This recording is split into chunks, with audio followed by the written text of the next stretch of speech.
ఇవాళ కరీంనగర్లో నిన్న జరిగిన దుర్మార్గమైన ఘటన, అది దురదృష్టకర ఘటన అని చెప్పి ప్రభుత్వం తప్పించుకునే ప్రయత్నం చేస్తూ ఉంది.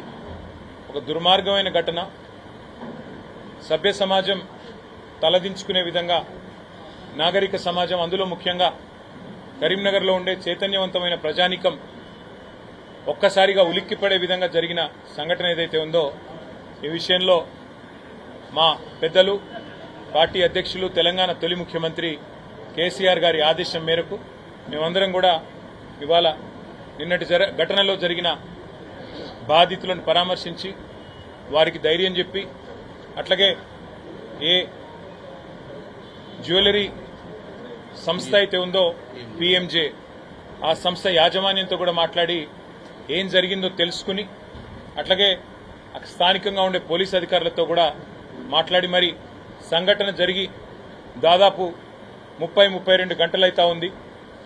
మరి ఏం జరిగింది, ఇంకా ఎందుకు ఇంత అరాచకానికి తెగబడ్డ వాళ్ళు, బహుశా నాకు తెలిసి కరీంనగర్ చరిత్రలో ఎన్నడూ కూడా ఇట్లాంటి దుర్ఘటన ఎన్నడూ కూడా జరగలేదు. ఇంతటి దుర్మార్గమైన సంఘటన ఎన్నడూ జరగలేదు.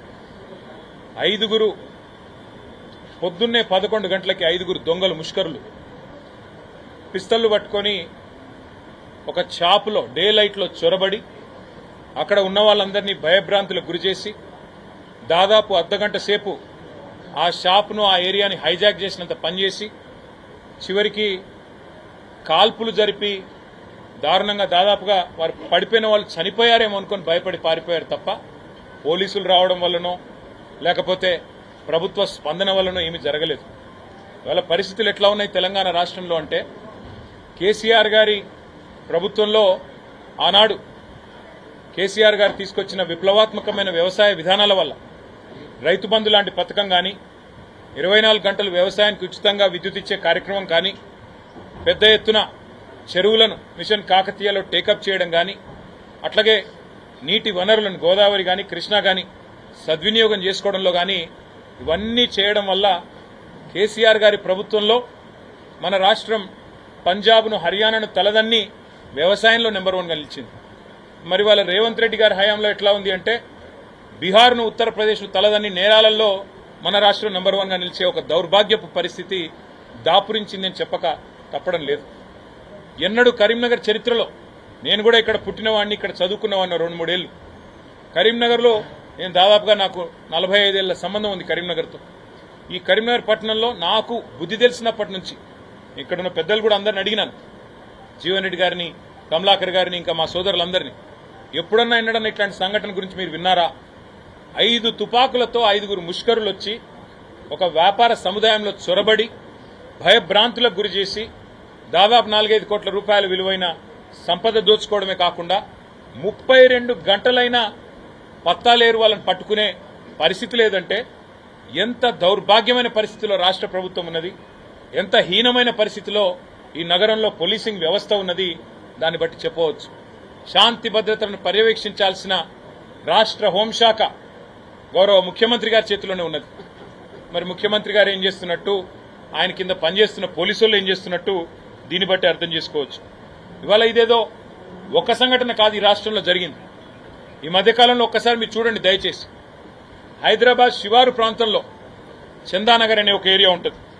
చందానగర్ అనే ఏరియాలో ఇట్లాగే ఒక జ్యువెలరీ షాప్ మీద పడి అక్కడ కూడా పొద్దుట పూటనే దాడి చేస్తే ఇంతవరకు ఆ సంఘటనలో ఏమైందో, ఎవరికి న్యాయం చేశారో ఇంతవరకు ఎవరికి తెలియని పరిస్థితి. నిన్నగాక మొన్న ఒక బహుశా వారం 10 రోజుల కింద అనుకుంటా, హైదరాబాద్కి నడిబొడ్డు గుండెకాయ లాంటి కోటిలో ఏటీఎం వద్ద తుపాకులతో దాడి చేసి కాల్పులు జరిపి అక్కడ కూడా నగదెత్తుకొని పోయినారు. అంటే రాజధానిలో అక్కడా రక్షణ లేదు. ఇవాళ కరీంనగర్ లాంటి చైతన్యవంతమైన పట్టణంలో ఇక్కడ శాంతి భద్రతల మీద కనీస అదుపు లేదు, ఆజ్ఞ లేదు. ఏది కూడా ఇవాళ ఈ ఘాతకాలకు అంతం లేకుండా, ఏది కూడా కనీసం పర్యవేక్షించే నాదుడు లేకుండా అనాథగా మారిపోయినట్టుగా శాంతి భద్రతల విషయం కనబడతా ఉన్నది.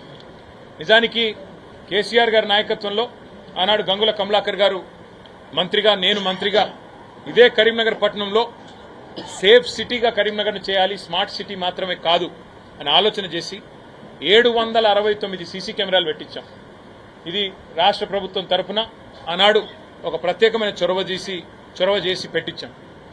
కమలాకర్ గారు స్థానిక శాసనసభ్యుడు కూడా కాబట్టి ఆయనకు ప్రజల మీద ఉండే ఒక కమిట్మెంట్తోని ఇక్కడ ఉండే అపార్ట్మెంట్లు కానీ, గేటెడ్ కమ్యూనిటీలు కానీ, బస్తీలు కానీ వాళ్ళందరినీ మోటివేట్ చేసి ఆయన కూడా దాదాపుగా రకరకాలుగా పర్సనల్ కెపాసిటీలో, ఆ కమ్యూనిటీ కెపాసిటీలో ఒక 1000 పైచలకు సీసీ కెమెరాలు ఆయన కూడా పెట్టించారు.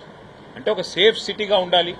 ఎక్కడైనా ఒక చిన్న చీమ చిటుక్కుమన్నా, ఒక నేరం జరిగినా, ఒకరు వాకింగ్కి పోయినా పొద్దున మన కుటుంబ సభ్యులు, లేదా ఒక పార్కుకి పోయినా, ఒక షాపుకు పోయినా, ఇంకొకడికి పోయినా సేఫ్గా మళ్ళీ ఇంటికి రావాలి. ఎవరైనా నేరం చేయాలి అంటే భయపడాలి అనే విధంగా మేము ఆనాడు బ్రహ్మాండంగా కార్యక్రమాలు తీసుకున్నాం. ఒక సీసీ కెమెరాలు మాత్రమే కాదు, ఆ రోజు శాంతి భద్రతల విషయం ఎంత పటిష్టంగా ఉండేదంటే కేసీఆర్ గారి నాయకత్వంలో, కేసీఆర్ గారు ముఖ్యమంత్రి అయిన తర్వాత ఇచ్చిన మొట్టమొదటి జీవో హోంశాఖకే ఇచ్చారు. ఇచ్చి రాష్ట్ర వ్యాప్తంగా అప్పటికి ఆ డొక్కు బండ్లు ఉండేటి పోలీసులకు, అవి నూక్కుని దొంగలెంబడ ఉరకాలంటే ఆ బండ్లు వాటిని నూకాల్సిన పరిస్థితి ఉండేది పోలీసులకి. అట్లాంటి బండ్లన్నీ తీసేసి బొలేరో వాహనాలు, ఇన్నోవా వాహనాలు, రాష్ట్ర వ్యాప్తంగా 350 కోట్లు మొదటి జీవో. ఎందుకంటే శాంతి భద్రతల పరిరక్షణకి టాప్ ప్రయారిటీ ఇచ్చి కేసీఆర్ గారు రాష్ట్ర వ్యాప్తంగా ఆధునీకరించారు.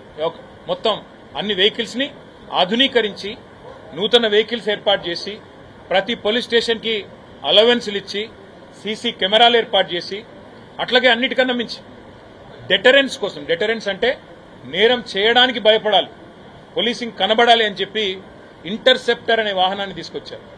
ఇంటర్సెప్టర్ అంటే ఏంది? Interceptor is nothing but a mini police station. ప్రతి చౌరస్తాలో కేసీఆర్ గారి గవర్నమెంట్లో ఒక ఇంటర్సెప్టర్ వాహనం ఉండేది. ఎందుకంటే ఎవరైనా నేరం చేయాలి అంటే అక్కడ పోలీసుల బండి కనబడుతున్నది, మనం ఎటుపోయినా తప్పించుకోలేము అనే ఒక భయం ఉండేది.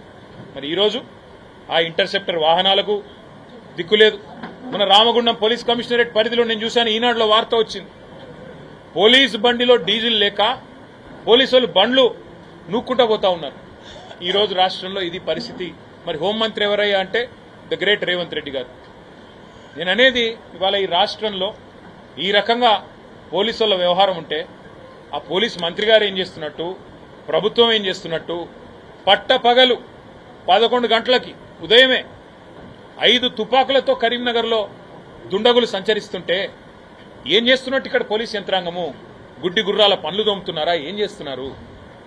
మా కార్పొరేటర్లను తీసుకొని పోయి ఎప్పుడో 20 ఏళ్ల కిందటి కేసులు పెట్టి జైళ్లలో పెట్టడం, మా వాళ్ళు పిల్లలు ఎవరైనా సోషల్ మీడియాలో పోస్టు పెడితే ఫోన్ చేసి బెదిరించడం, ఒక రీట్వీట్ చేస్తే 20 రోజులు జైల్లో పెట్టడం, ఇదేనా పోలీసింగ్ అంటే ఈ రాష్ట్రంలో? ఈరోజు ఎంత అరాచకమైన పరిపాలన!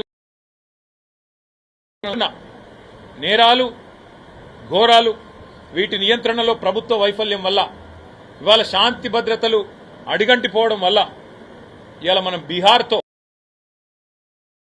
ఉండే పరిస్థితులతో పోటీ పడే ఒక దౌర్భాగ్యపు పరిస్థితి ఈ కాంగ్రెస్ ప్రభుత్వం వల్ల, రేవంత్ రెడ్డి గారి వల్ల వచ్చింది అని చెప్పక తప్పదు.